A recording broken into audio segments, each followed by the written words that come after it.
पक्षाशी प्रामाणिक राहून काम करणाऱ्या कार्यकर्त्यांनाच योग्य स्थान मिळेल असा ठाम संदेश आमदार प्रशांत ठाकूर यांनी दिलाय।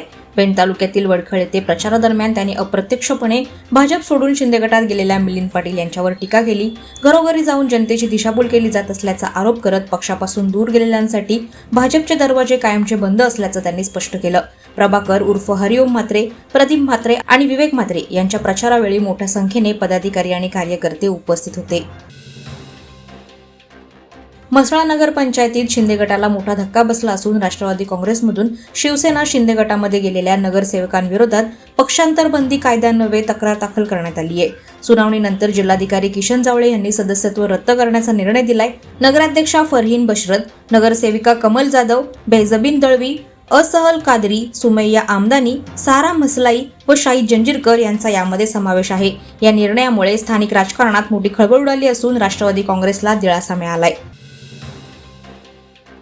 भुवनेश्वर जिल्हा परिषद आणि पंचायत समिती मतदारसंघात राष्ट्रवादी काँग्रेस भाजप युतीचा प्रचार जोमात सुरू आहे।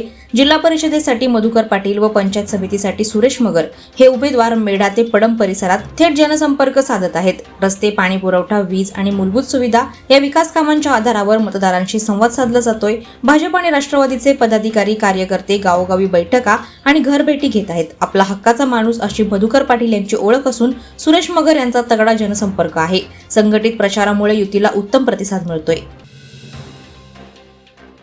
पनवेल वाहतूक शाखेनं वाहतूक तपासणी दरम्यान अंमली पदार्थ विरोधी कायद्याअंतर्गत मोठी कारवाई केली आहे। डॉक्टर बाबासाहेब आंबेडकर चौक येथे विना हेल्मेट तपासणी दरम्यान एका व्यास्पा स्कूटीमधून 29 ग्रॅम वजनाचा गांजा जप्त करण्यात आलाय। या प्रकरणी केतन गिरीश मालू वय वर्ष 22 राहणार खांदा कॉलनी याला अटक करण्यात आली आहे। गांजा, स्कूटी आणि मोबाईल असा एकूण 1.5 लाखांचा मुद्देमाल जप्त करण्यात आलाय।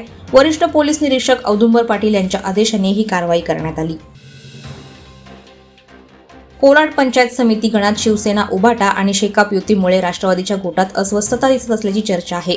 शोभा मंगेश सरफळे या विजयाच्या दिशेने प्रवास करत असल्याचं बोललं जात आहे। सामाजिक आणि धार्मिक कारणातून मंगेश शेठ सरफळे यांनी जनतेत विश्वास निर्माण केलाय। राष्ट्रवादीकडून अपेक्षित विकास न झाल्याची भावना नागरिकांमध्ये असून तरुण वर्गाचा कल शिवसेनेकडे झुकलेला असल्याचं चित्र आहे। मंत्री भरत शेठ गोगावले आणि आमदार महेंद्र दळवी यांच्या पाठिंब्यामुळे शिवसेनेला विजय निश्चित मानला जातोय।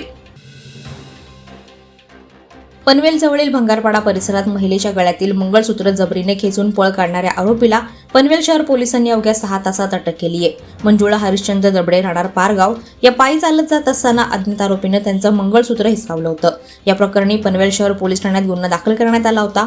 गुन्हे प्रकटीकरण पथकानं सीसीटीव्ही फुटेज आणि तांत्रिक तपासाच्या आधारे आरोपीला अटक करून चोरीचा मुद्देमाल हस्तगत केलाय। ही कारवाई वरिष्ठ पोलीस निरीक्षक नितीन ठाकरे यांच्या मार्गदर्शनाखाली करण्यात आली। पनवेल रेल्वे स्टेशनकडे जाणाऱ्या रस्त्यावर एका अनियंत्रित इको कारमुळे भीषण अपघात घडलाय। या अपघातात धर्मेंद्र चौधरी नावाच्या पादचाऱ्याचा जागीच अंत झाला असून परिसरात मोठी खळबळ उडाली। अनियंत्रित इको कारने प्रथम रस्त्यावर असलेल्या ऑटो रिक्षा आणि वॅगनर कारला धडक दिली। यात रिक्षा चालक जखमी झाला। त्यानंतर नियंत्रण सुटलेल्या कारची पादचाऱ्याला धडक बसली, ज्यामध्ये त्या व्यक्तीचा जागीच अंत झाला। घटनेची माहिती मिळताच पनवेल शहर पोलिसांनी घटनास्थळी धाव घेऊन तपास सुरू केलाय। माणगाव तालुक्यातील निजामपूर येथे शंकर रामचंद्र गोसावी बुवा यांच्या तळेआली येथील साई मंदिरामध्ये सालाबादप्रमाणे यावर्षीही श्री साई चरित्र पारायण आणि साई भंडारा आणि साई पालखी मिरवणूक आयोजित करण्यात आली होती। या भंडारा आणि साई पालखी मिरवणुकीत शेकडो साई भक्त सामील झाले व त्यांनी महाप्रसादाचा लाभ घेतला।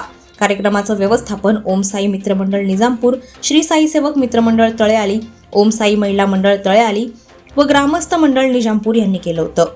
वादळवारा लाईव्हसाठी न्यूज ब्युरो, रायगड। नवी मुंबई व रायगड जिल्ह्यातील ताज्या बातम्या आणि घडामोडींसाठी सबस्क्राईब करा वादळवारा लाईव्ह चॅनल आणि दाबा बेल आयकॉन।